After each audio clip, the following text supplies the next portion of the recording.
자, 벤츠의 시그니처 모델이라고 하면은 어떤 모델을 이야기를 해야 될까요?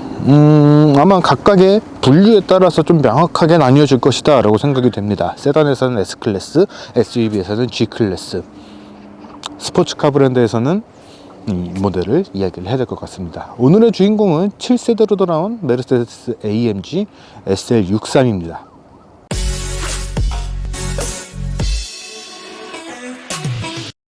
자, 여러분 안녕하세요. 카메가진 최정필 기자입니다. 방금 말씀드린 것처럼 오늘의 주인공은 7세대로 돌아온 벤츠의 스포츠카 로드스터 AMG SL63입니다. 사실 지금 벤츠의 모든 라인업들을 쫙 살펴봤을 때 최상위 스포츠카라고 한다면은 AMG 전용 모델로 개발이 된 AMG GT가 있죠. 하지만 그 모델은 말 그대로 AMG에서 전용으로 개발을 한 모델이기 때문에 딱 벤츠라는 이름으로 봤을 때, 벤츠의 모든 역사를 통틀어서 이 벤츠라는 이름으로 봤을 때는 이 SL을 이야기를 해야 될 것 같습니다. 지금 제가 갖고 나온 이 차 같은 경우에는 무려 7세대예요. 아주 예전, 아주 오래전에 300SL이라는 모델에서 시작을 해서 지금까지 쭉 이 세대를 이어온 그런 시그니처 모델이라고 이야기를 할 수가 있습니다. 그런데 이 SL이 사실 판매 측면에서 보게 된다면 마진이 그렇게 많이 남는 형태는 아니에요. 그럼에도 불구하고 7세대까지 꾸준히 끌고 왔다는 것은 이 차가 벤츠에게 남다른 의미가 있다라고 봐야 될 것 같습니다. 오늘은 이 차에 대한 이야기를 한번 해보도록 하죠. 자, 지금 같은 경우에는 아까도 이야기를 했지만 AMG 전용 모델은 AMG GT도 자리를 하고 있기는 하지만 한 7년 전으로 돌아가 보죠. 그때 당시에는 SLK라고 하는 이거보다 조금 작은 로드스터가 있었고, 그리고 이 SL도 꾸준하게 판매가 되고 있었던 상황이었습니다. 왜 그때 이야기를 하냐면은 그때 당시에는 경쟁 브랜드들도 이런 로드스터 모델들을 굉장히 열심히 만들어냈어요. 아우디 같은 경우에는 TT를 만들어냈었고, BMW 같은 경우에는 G4 그리고 6 시리즈 컨버터블을 출시를 했었죠. 조금씩 결이 다르기는 합니다. 왜 그러냐면은 6 시리즈 GT 같은 경우에는 E클래스 카브리올레하고 좀 직접적으로 비교를 할 수가 있는 그런 모델이었기 때문이죠. 그렇기 때문에 이 SL은 어떻게 보면은 비슷한 급이 있기는 하지만 굉장히 독보적인 그런 모습들을 가지고 있는 그런 모델이다 라고도 이야기를 할 수 있을 것 같습니다. 7세대로 세대가 변경이 되면서 전체적인 디자인은 최근에 벤츠가 꾸준하게 밀고 있는 그런 디자인 요소들을 그대로 적용을 했고, 그러면서도 그동안의 SL이라고 하는 클래스가 가지고 있었던 굉장히 우아하면서도 스포티한 그런 디자인들, 그런 모든 것들이 잘 어우러져 있는 모델이 이번 7세대 SL이라고 이야기를 할 수 있을 것 같아요. 딱 정면에서 봤을 때는 AMG GT하고는 분명 다릅니다. AMG GT 같은 경우에는 조금 더 과격하고 우락부락한 그런 느낌들이 있다라고 한다면은 이 SL 같은 경우에는 우락부락한 건 맞아요. 스포티한 것도 맞아요. 하지만 조금 더 단정해요. 어떤 의미냐면은 굉장히 우아하면서도 스포티한 그런 느낌들을 잘 담고 있는 그런 디자인을 갖고 있다라는 겁니다.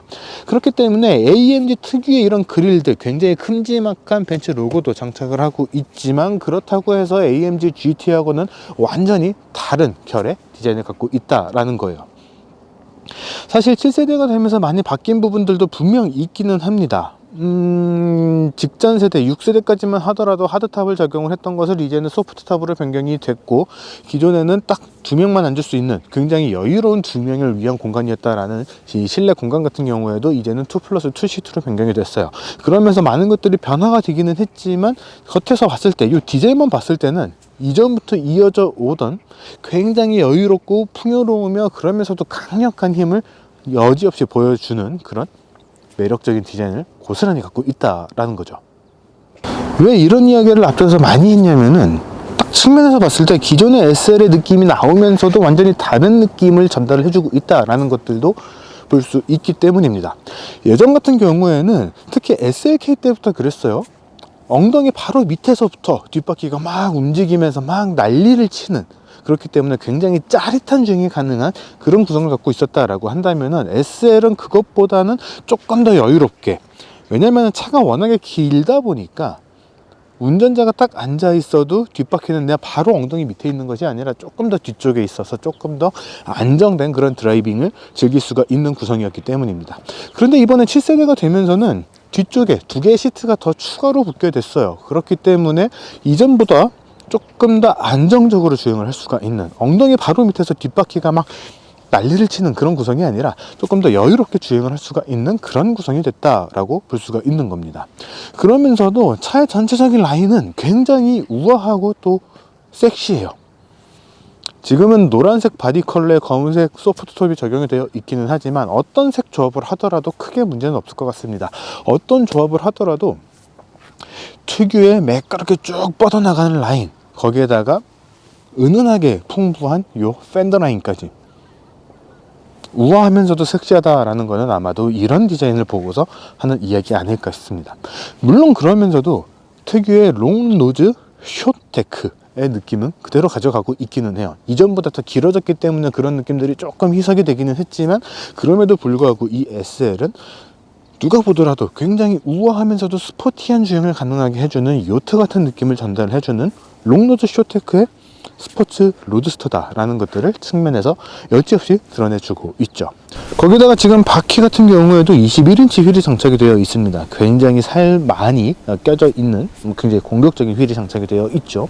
이 차에 탑재되어 있는 엔진을 생각을 한다면 이만한 사이즈의 휠, 이만한 사이즈의 폭, 이만한 용량의 브레이크 시스템이 모두 다 같이 조합이 아주 매끄럽게 되어 있어야지 이 차를 완벽하게 즐길 수 있는 그런 구성을 갖고 있다, 이렇게도 볼 수가 있는 거예요. 그렇기 때문에 이 SL은 어느 것 하나 부족함 없이, 이질감 없이, 어느 것 하나 양보한 것 없이 정말 할 수 있는 모든 것들을 싹 다 넣어둔 그런 럭셔리 스포츠 로드스터라고 이야기를 할 수가 있는 겁니다. 자, 전면부가 완전히 공격적인 그런 모습들을 갖고 있다면은 측면과 후면부 같은 경우에는 이 차가 왜 이 벤츠에서 럭셔리한 스포티 요트라고 표현을 하는지를 너무나 잘 표현을 해주고 있다고 생각을 합니다. 정통적인 로드스터의 그런 모습들을 그대로 갖추고 있는 그런 모습들을 볼 수가 있죠. 거기다가 이번 7세대 SL이 되면서 뒷모습 같은 경우에는 더욱더 부드러워졌어요. 그러면서 더욱더 우아해졌죠. 벤츠가 요즘에 유지를 하고 있는 그런 디자인 시그니처들을 고스란히 유지를 하면서도 이렇게 얄팍해진 뒷모습을 이용을 해서 요 삼각형 같은 요 테일 램프마저도 굉장히 잘 어울리게 적용이 되어 있는 그런 모습들도 볼 수가 있습니다.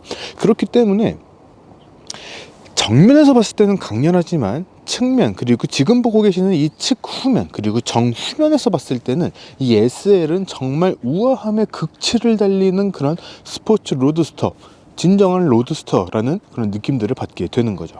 거기에다가 스포일러까지도 딱 이렇게 장착이 되어 있기 때문에 이 차가 주행을 할 때 옆에서 본다, 뒤에서 본다 했을 때 저 차는 진짜 부드럽겠다 라는 느낌들을 고스란히 받을 수가 있게 되는 겁니다. 정면에서 봤을 때는 야수가 달려온다라는 그런 느낌들을 받게 된다라고 한다면은, 이런 측후면에서는 완전히 다른 느낌들을 받게 된다, 이렇게 볼 수가 있는 거죠. 거기에다가 지금처럼 이렇게 색 노란, 완전 개나리 같은, 지금은 사실 겨울이 다가왔기 때문에 개나리를 볼 수가 없는데, 개나리를 연상을 시키는 이 노란색 컬러는 이 SL하고도 정말 잘 어울리는 컬러라고 생각이 됩니다. 트렁크의 공간 같은 경우에는 사실은 큰 기대를 안 하셨을 것이라고 생각은 해요.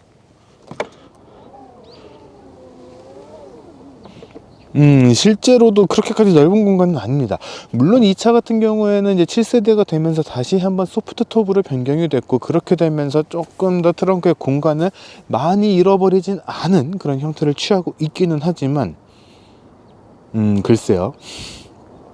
이런 차를 타면서 트렁크 공간이 부족하다고 디스를 하시는 분들은 없을 것이다 라고 생각이 됩니다. 저희가 뭐 늘 들고 다니는 그런 촬영 장비, 가방 이런 것들 넣어놨는데, 딱 차는 안쪽으로 들어가게 되면 조금 더 공간이 남아 있기는 하지만 전체적인 공간 자체는 그렇게 넉넉하지는 않거든요. 하지만 아주 작은 캐리어 정도, 기내용 캐리어 정도는 충분히 넣을 수 있고, 백팩 같은 것들도 무난하게 넣을 수 있는 그런 구성을 갖고 있습니다. 소프트톱으로 변경이 됐기 때문에 트렁크 공간에 대한 로스를 좀 많이 줄인 편에 해당을 하기는 하지만, 이 차의 특성을 생각을 한다면 이 정도의 공간, 로드스터 치고는 상당히 넓은 편에 해당을 한다, 이렇게 이야기를 할 수 있을 것 같아요.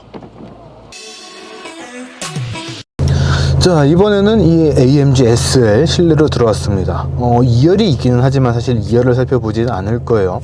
왜 그러냐면은 이 AMG SL 클래스라는 모델 자체가 굉장히 예전부터 2인승 모델로서 이름을 알려왔기 때문이죠. 뒷좌석이 새롭게 생기기는 했지만 911의 2열이라든가 아니면은 뭔가 좀 2+2라는 그 명칭처럼 가방을 위한 자리에 더 가깝거든요. 저랑 같이 타야 된다면 뒷좌석에는 누구도 타지 못할 그런 공간을 보여주고 있기 때문에, 거기다가 뭐 편의 장비 뭐 이런 것들도 이 얘기를 할 만한 게 전혀 없어요.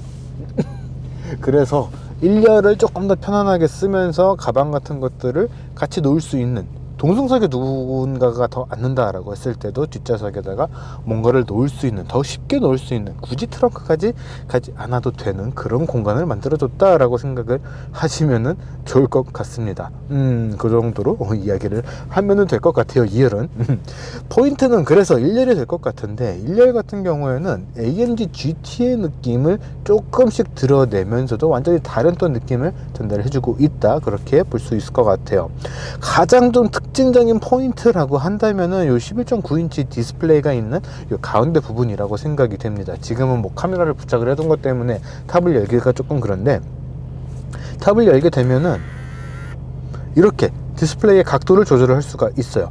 누워있을 때는 12도, 세워져 있을 때는 32도를 기억을 하고 있습니다. 요게 이렇게 세워지는 게 재밌는 포인트인 이유는, 사실 오픈카를 타고 주행을 하다 보면은 그런 것들이 있어요. 탑을 딱 열고 주행을 하게 되면 사방에서 들어오는 요 햇빛, 태양빛 때문에 요 디스플레이가 잘 안 보이게 되는 경우들이 있습니다. 그렇기 때문에 요 각도에 대한 아쉬움들이 조금씩 생기게 되거든요. 이번 SL에서는 그런 포인트들을 캐치를 하고 탑을 열었을 때 혹은 이렇게 직접 조작을 통해서 디스플레이를 조금 더 세울 수 있도록 해주는 그런 기능들을 추가를 해 놨습니다. 그렇게 되면서 햇빛이 직접 들어오게 되더라도, 지금 이 차 같은 경우에는 틴팅이 전혀 안 돼 있어서 진짜로 쨍하게 들어오거든요. 이런 환경 속에서도 디스플레이를 명확하게 볼 수 있는 그런 각도를 선사를 해주고 있다는 거죠. 사실 이런 차들 같은 경우에는 편의성이라든가 공간에 대한 좀 광활함, 이런 것들과는 조금 거리가 있다 보니까 이런 것들이 조금 다른 측면에서 봐야 되거든요. 이게 높아지기 때문에, 세워지기 때문에 공간에서 조금 더 마이너스가 생기는 것 아니냐라고 생각을 하실 수도 있지만, 요 로드스터의 측면에서 봤을 때는 굉장히 신기하면서도 매력적인 그런 기능을 탑재를 해놨다, 이렇게 볼 수가 있는 겁니다. 원하는 각도만큼 조절을 할 수도 있고요.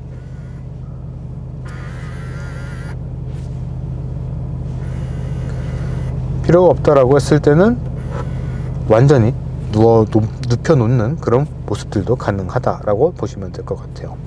그렇기는 하지만 이 SL은 편의 장비 측면에서도 결코 빼놓은 것이 없습니다. 안쪽에 무선 충전 패드도 장착이 되어 있고, 컵홀더 같은 경우에도 꽤 큼직한 사이즈까지 보관할 수가 있는 그런 구성이 되어 있어요. 거기에다가 손을 딱 올리고 가기에도 굉장히 좋은 그런 위치에다가 이렇게 손목 받침대까지 마련을 해줬고, 수납 공간 같은 경우에도 로드스터 치고는 확실히 좀 넉넉한 공간을 제공을 하고 있습니다.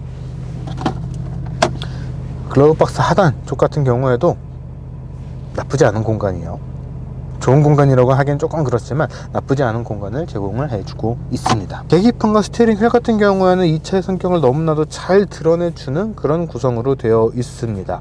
AMG라는 이 타이틀에 걸맞게 바로 스티어링 휠에서 조절할 수가 있는 드라이브 모드 체인지, 각각의 모드 체인지에 따라서 급격하게 변화되는 이런 배기 사운드, 이런 것들까지도 고스란히 장착이 되어 있고, 이런 드라이브 모드뿐만 아니라 배기음이라든가 매뉴얼로 변속을 하는 매뉴얼 모드라든가 이런 모든 것들을 한 번에 스티어링 휠에서 컨트롤할 수 있도록 해주는 버튼들이 고스란히 붙어 있는 이 멀티펑션 스티어링 휠도 장착이 되어 있습니다. 계기판 같은 경우에도 AMG에 걸맞는 그런 스포티한 요 레이아웃이 적용이 되어 있는 굉장히 재밌는 요 계기판이 적용이 되어 있기 때문에 이 차를 주행을 하면서 크루징을 해도 좋아요, 혹은 스포츠 주행을 해도 좋습니다. 굉장히 다양한 환경에서 최적화되어 있는 그런 계기판이 적용이 되어 있다, 이렇게 볼 수가 있는 거죠. 거기에다가 전체적인 공간감, 사실 제가 덩치가 큰 편에 해당을 하기 때문에 제 기준으로 보게 되면은 저게 넉넉한 거야 라고 생각을 하실 수도 있어요. 하지만 G4를 소유를 해봤고 그 차를 한 10년 가까이 운영을 해봤던 제 입장에서는 이 정도 되는 공간이다 라고 한다면은 이거는 진짜 너무나도 편한 공간이에요. 거기에다가 열선, 통풍, 뒷좌석 유리까지도 열 수 있는, 굉장히 자그마한 쿼터글라스지만 뒷좌석 유리까지도 컨트롤할 수 있는 그런 구성. 이 정도면은 굉장히 혜자스럽다 라고 이야기를 할 수가 있는 그런 구성을 갖고 있다, 이렇게 이야기를 할 수 있을 것 같습니다. 자, 이번에는 이 AMG SL 직접 주행을 해보도록 하겠습니다.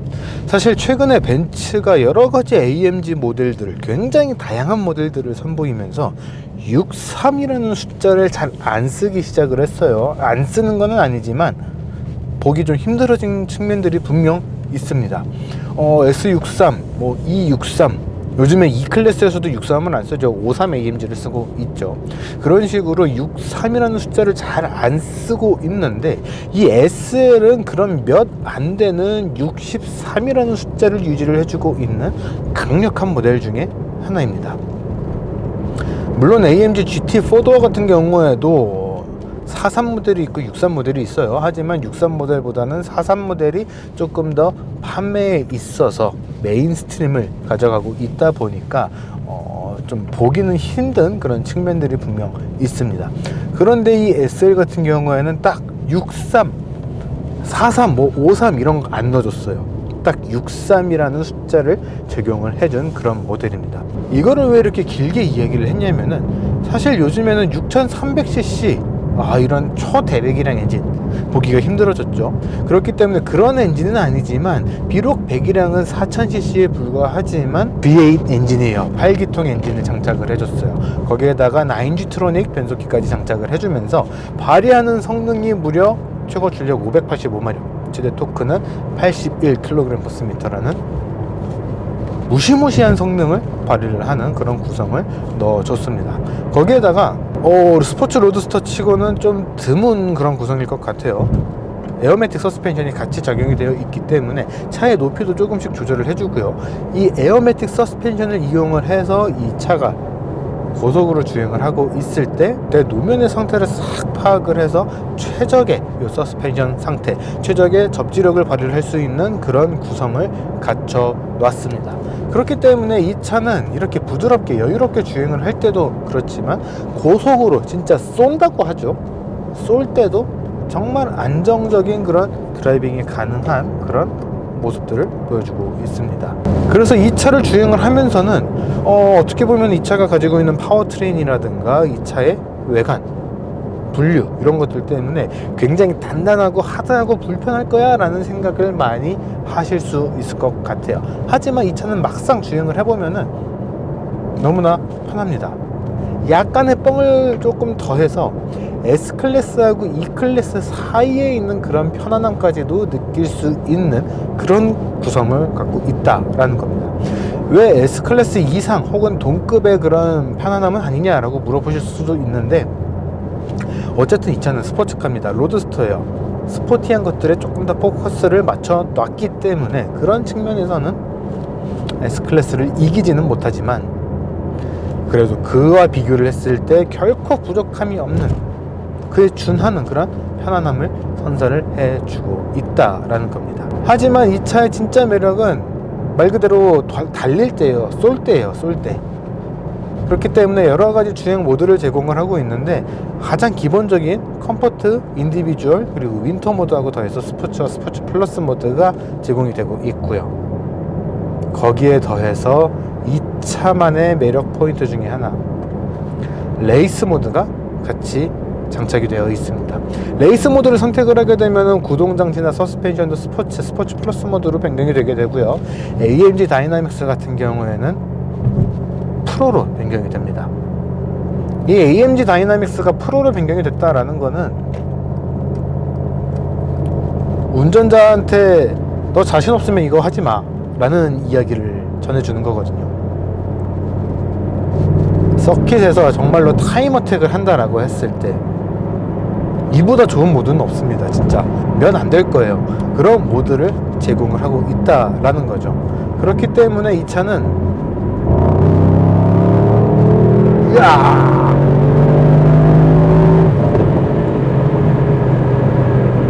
순간순간에 반전을 계속해서 던져주는 그런 구성을 갖고 있습니다.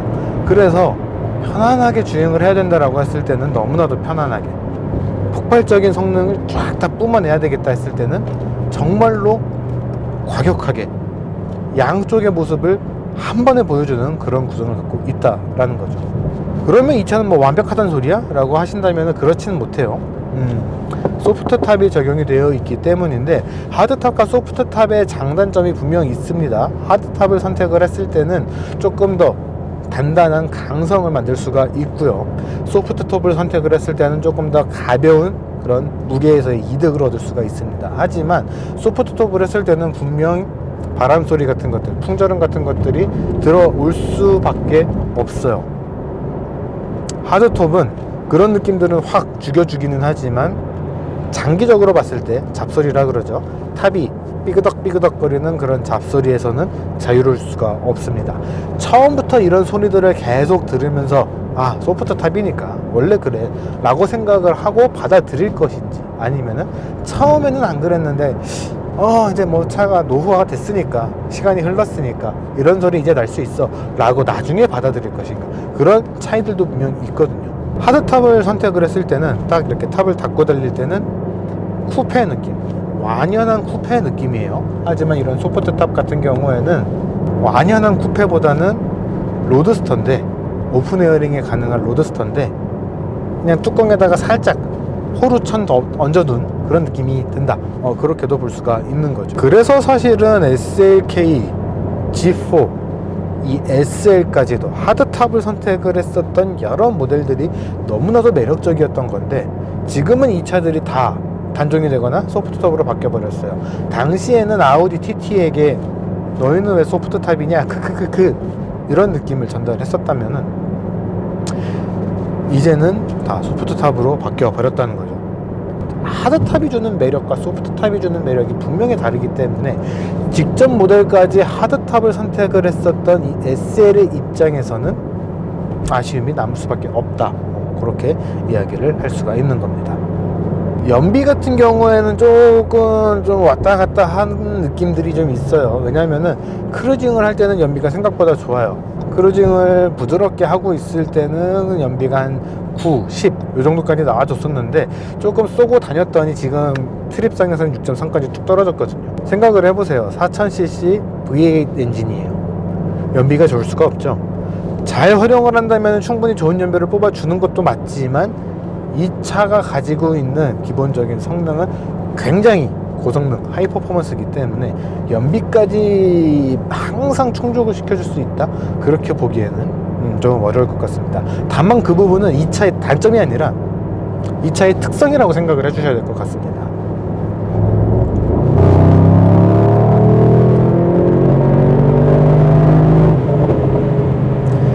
달리기 성능은 이루 말할 필요가 없을 것 같아요.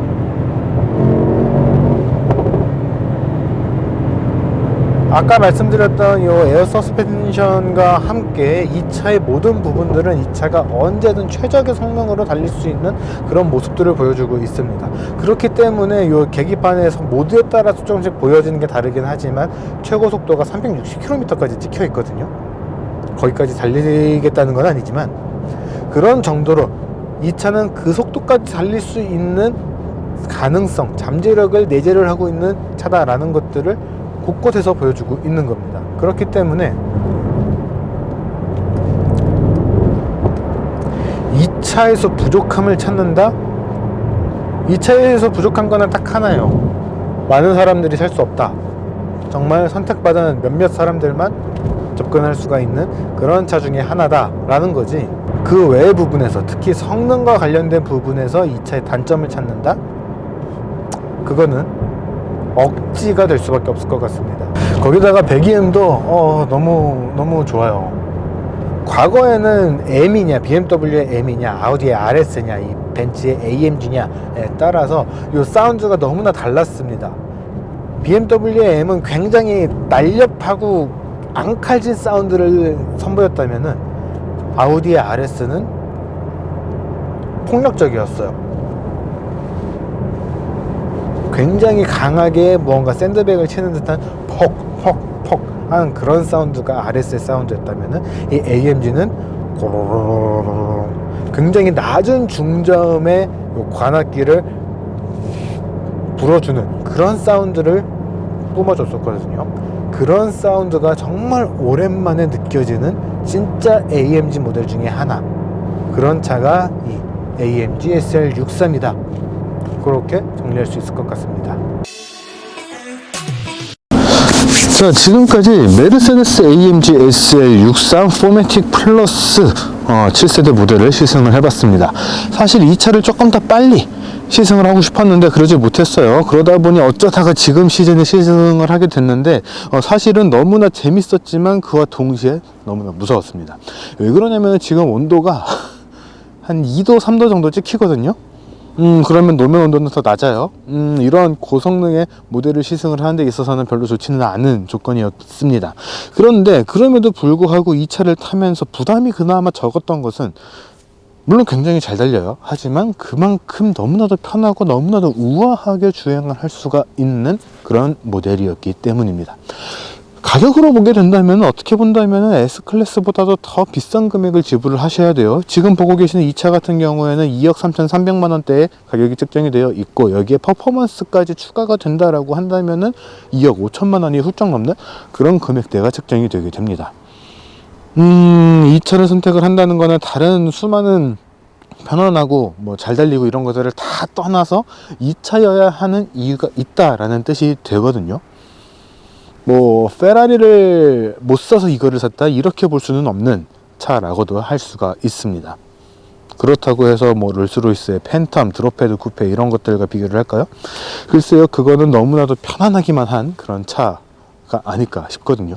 그렇기 때문에 이 SL은 과거에도 그랬지만 지금 이 모델 같은 경우에도 너무나 뚜렷한 캐릭터를 가지고 있기 때문에 이 차가 마음에 들어왔다라고 한다면은 다른 차가 아니라 진짜로 이 차만을 보셔야 되지 않을까라고 생각이 듭니다. 너무나도 추운 날씨 속에서 이런 매력적인 차를 타게 돼서, 사실 이런 날씨에도 뚜껑을 열고 다녔어요. 미친놈 소리를 좀 많이 들을 것 같기는 한데 생각보다는 그렇게 춥지는 않거든요. 오픈 에어링이 문제가 아니라 우아한 드라이빙을 하고 싶은, 그런 우아한 드라이빙을 가능하게 해주는 로드스터를 원하신다라고 한다면은 이 SL 꼭 경험을 해보시고 또 선택을 하셨으면 좋겠습니다. 이번 영상은 여기까지고요. 저희는 또 조만간 다른 시승 영상으로 돌아올 수 있도록 하겠습니다.